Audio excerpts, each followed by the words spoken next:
Dalam kehidupan kita ini, kalau boleh kita nak ada standard tertentu sebagai baseline bagi kehidupan kita bermasyarakat. Kita rasa malu, kita melihat golongan bijak pandai bergaduh, kita melihat orang-orang agama bercakaran ataupun orang politik menyerang satu sama lain. Malah mungkin dalam isu pada masa ini, individu-individu yang berada di dalam industri buku agama, buku ilmu terjebak di dalam krisis dan konflik, dan kita kata malulah ya benda-benda ni berlaku. Tapi hakikatnya dalam realiti kehidupan kita, semua contoh yang saya sebutkan tadi tak ada satu pun perkara baru, benda yang sebenarnya amat mudah terjadi dalam kehidupan. Dan kalau kita nak fikirkan tentang perkara yang memalukan, kita sebagai umat Islam telah pun terlebih awal suatu ketika dahulu, tak berapa lama selepas kewafatan junjungan Nabi Muhammad SAW, kita telah melihat bagaimana generasi yang dididik sendiri oleh baginda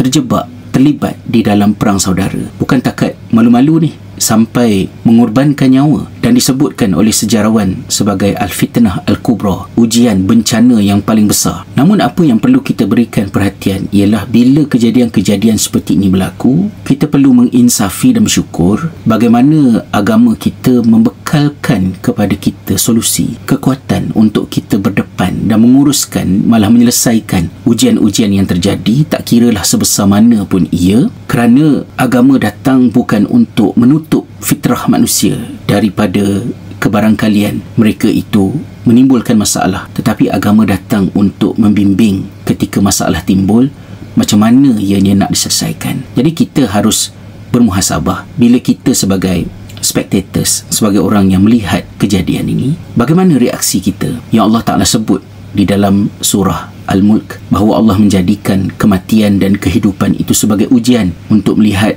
siapa di kalangan kita yang mengelokkan amalan. Jadi bila kita tengok perkara-perkara ini, adakah kita memilih untuk berkecuali, mendiamkan diri, ataupun kita terlibat, melibatkan diri, namun melibatkan diri dengan mata yang macam mana? Adakah dengan mata lalat yang mencari perkara kotor, najis walaupun sedang terbang di taman bunga, ataupun mata lebah yang ketika terbang di celah-celah sampah sarap dan semak samun pun matanya mencari bunga, mencari madu dan manfaat untuk sesuatu yang boleh memberikan kebaikan dalam kehidupan. Sama ada mereka yang terlibat di dalam konflik ataupun kita sebagai orang yang menontonnya, dua-dua sedang diuji oleh Allah.